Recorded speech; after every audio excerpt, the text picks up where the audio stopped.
আসসালামু আলাইকুম ওয়া রাহমাতুল্লাহি ওয়া বারাকাতুহু।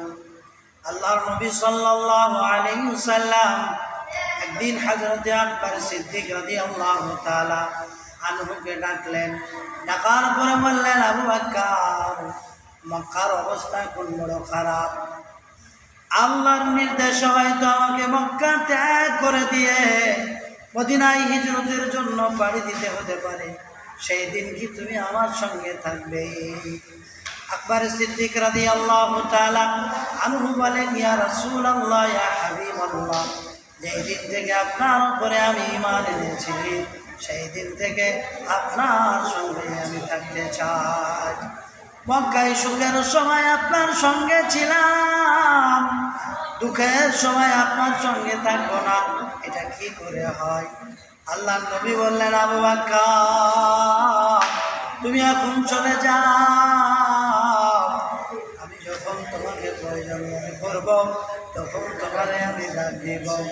আল্লাহর নবীর মুহাব্বতে পড়ে, ভালোবাসায় পড়ে এমন করে আবু বকর সিদ্দিক রাদিয়াল্লাহু তাআলা আনহুকে একদিন আল্লাহর নবী গভীর রজনীতে ঘুমিয়ে রয়েছেন।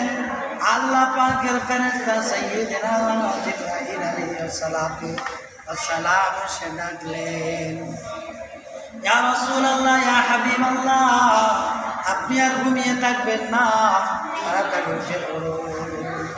পাশে ঘুমিয়েছিল হযরত আলী কারামুল্লাহ ওয়াজহু। হযরত আলীকে ডাক দিয়ে বলে, আলী, তুমি বাইরের দৃশ্যটা একবার দেখো। জানালা খোলা হলো, দেখা হলো বেঈমান কাফেররা আল্লাহ নবীর বাড়িটাকে চতুর্থ দিকে ঘেরাও করে নিয়েছে।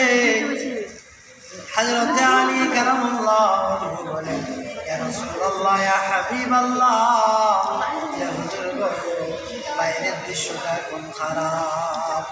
আল্লাহর নবী, আল্লাহর রাসূল আলীকে ডাক দিয়ে বললেন, আলী, তুমি আমার চাদর খানা গায়ে দিয়ে ঘুমিয়ে পড়ো। আল্লাহর নবীর কথা মতো তিনার বিছানা চাদর খানা গায়ে দিয়ে আলী শুয়ে বললেন। দরজাটা খুললেন, দেখলেন বেঈমান কাফেররা দাঁড়িয়ে রয়েছে। আল্লাহর নবীকে বললেন, ওই সময় কোরআনের একখানা আয়াত নাযিল হয়ে গেল, ওয়া রামাইতা ইয রামাইতা ওয়ালাকিন্নাল্লাহ রামা। নবীকে বলা হলো, হে নবী, আপনি মক্কার বুক থেকে কাকর পাথরগুলো উঠান। ওই